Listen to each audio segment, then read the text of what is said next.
Olá, tudo bem? Aqui é o Leopoldo Leal, do Pandemonium Type. Hoje eu vou falar sobre um dos capítulos do livro Processo de Criação em Design Gráfico. Na verdade, eu vou falar de um dos tópicos dentro desse capítulo Problema. O tópico que eu vou falar é a reformulação de um problema. Quando um problema vem de um cliente, ele é um problema demandado, né? Então, ele precisa ocorrer alguma reformulação. Então, faz parte do processo do designer, no processo de criação, olhar para esse problema que foi demandado por um cliente e ter algumas visões sobre ele e, na verdade, fazer novos questionamentos. Então, o Bruno Munari, ele coloca que, na verdade, olhar para o problema é necessário olhar para diferentes ângulos, para fazer uma série de questionamentos. Por exemplo, no seu livro ele coloca uma luminária. Tem que fazer alguns questionamentos. Essa luminária será de solo? Essa luminária será de mesa? Essa luminária será de um tipo de iluminação específica? Então tem uma série de questionamentos que devem ser feitos para poder reformular e poder criar todos esses limites e, de maneira mais assertiva, desenvolver uma resposta para esse problema. Então, criar esses limites é necessário para poder trabalhar dentro desses conceitos ou dessas etapas que vão ser definidas e dentro até mesmo desses objetivos. Então, a reformulação é muito importante. Então, aqui é o Bruno Munari, é um designer italiano importantíssimo, porque é um pesquisador, ele também tem uma série de livros e também teve até um programa de TV onde ele discutia sobre artes e demonstrava um pouco ali para as crianças. Então é um trabalho aí fenomenal, até uma pesquisa e é uma referência para todos nós designers. E uma história muito boa sobre reformulação de problemas é a história da criação do cartaz para o lançamento do Museu d'Orsay, em Paris. Então, o designer Bruno Mongoose, ele desenvolveu essa identidade, que é a identidade para o Museu d'Orsay, esse MO tal, e após desenvolver a identidade, ele ocorreu um concurso para desenvolver o cartaz para o lançamento desse museu. Vários designers se candidataram e fizeram, eles acabaram até dando prêmio de primeiro lugar para um designer, mas os diretores do museu não estavam satisfeitos com aquele cartaz escolhido. E para isso eles decidiram premiar a pessoa que foi selecionada, mas eles chamaram Bruno Mongoose para fazer uma proposta. A proposta é essa que vocês estão vendo aqui, mas dentro do problema, dentro do briefing que foi dado ao Bruno, foi o seguinte: só poderia trabalhar com o logotipo e com a data. Nada mais, nenhuma imagem, nenhuma obra, nada. Somente logotipo e a data. O Bruno falou, ok, é isso, e voltou ali para o estúdio dele e começou a trabalhar. E ali naquele processo ele viu que não tinha nada interessante ali saindo. O que ele fez? Ele começou a folhear alguns livros dele e ele pegou um livro que tem ali umas fotos do fotógrafo Jacques-Henri Lartiguet. E ele viu uma imagem do Lartiguet que é uma imagem que ele viu, identificou ali como uma metáfora muito interessante, que é essa daqui, que é o irmão do Lartiguet fazendo o planador do seu tio voar. E ele viu que ali havia uma metáfora interessante de lançamento de um museu, lançando, voando. Então ele viu que ali tinha uma metáfora e utilizou essa imagem recortada dessa foto do Lartiguet no cartaz, contrariando todo o briefing. Então o diretor foi muito claro, somente a data e o logo, mas ele colocou essa foto. Ele sabia que ele estava contrariando, mas ele sabia que ali havia uma história interessante, ali havia uma abordagem interessante. Então, ele foi totalmente contrariou o briefing e levou esse cartaz numa apresentação.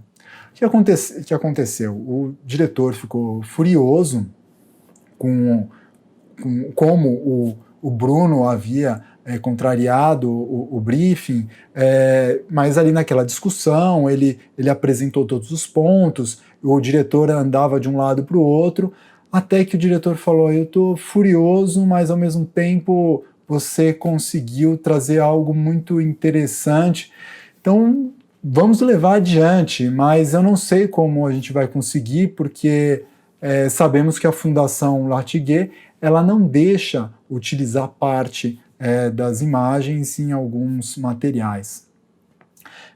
Eles entraram em contato lá com a Fundação e a Fundação autorizou o uso da imagem do avião no cartaz e também cedeu uma cópia uma cópia vintage dessa imagem para o Museu d'Orsay.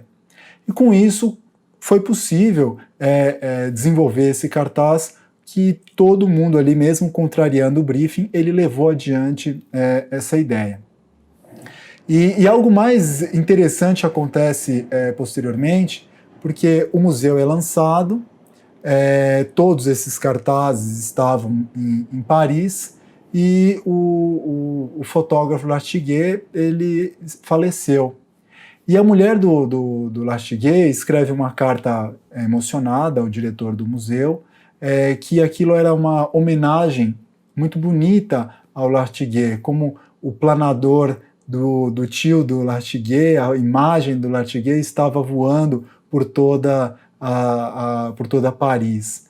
Então, contrariar o briefing nessa ocasião foi algo que culminou muito pertinente e resultou num projeto de alta qualidade. Mas temos que ressaltar que contrariar o briefing, na verdade, temos chances diminutas que isso seja aprovado. Porque, na maioria das vezes, o briefing já é o inicial, já é a maneira que acordou com o cliente para iniciar o processo. Então, é muito raro nessa contrariar e o cliente aprovar. Nessa situação, alguns designers levam dois caminhos ao cliente.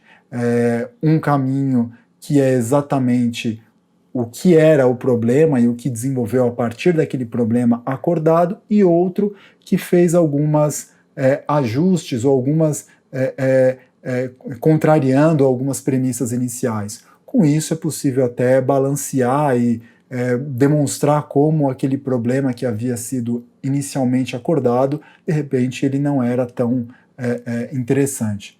Então é muito perigoso, pode ser o resultado nessa situação pode criar algo genial ou pode ser algo muito perigoso e até o cliente ficar furioso e não levar nada adiante. Então é um fato muito raro isso acontecer. Mas aconteceu aqui com o Bruno Monguzi. Outra história interessante no design gráfico que contrariou o briefing, mas nessa situação não foi contrariar todinho o problema, mas como foi olhar de uma outra maneira e chegar num resultado melhor do que se imaginava de antemão. O designer inglês Alan Fletcher, ele foi convidado pela IBM para fazer uma série de placas para colocar num espaço de exposição que a IBM iria fazer uma exposição com algumas obras, mas as obras ainda não haviam chegado nesse espaço, mas chamou o Alan Fletcher para fazer algumas placas para falar, olha, a obra está por vir, vai ser essa obra, tal. O Alan Fletcher, ele viu esse problema e ele foi além.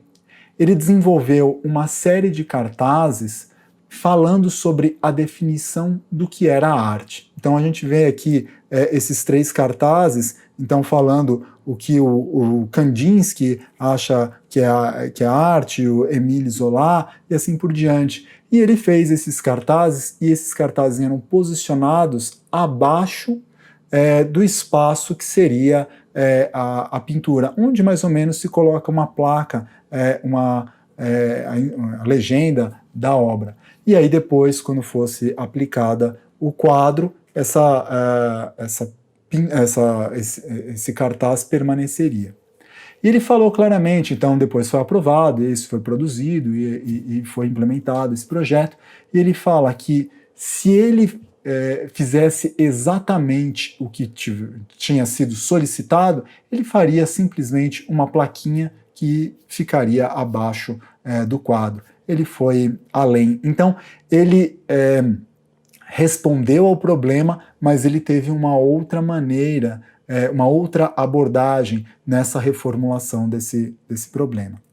Então, aqui são abordagens que nós fazemos, temos que tomar cuidado que escutar o que o cliente nos tem, o que tem sobre esse problema, sabendo como num projeto, nessa situação que o problema é demandado, vem do cliente, que contrariar totalmente pode ser algo absurdo ou pode ser algo genial, que normalmente o genial é 0,001%, então é bastante cuidado, mas sempre buscar novas abordagens, perguntas, isso faz parte do processo. Então, queria agradecer a vocês que ficaram até o final e espero que assistam os próximos vídeos. Muito obrigado, valeu!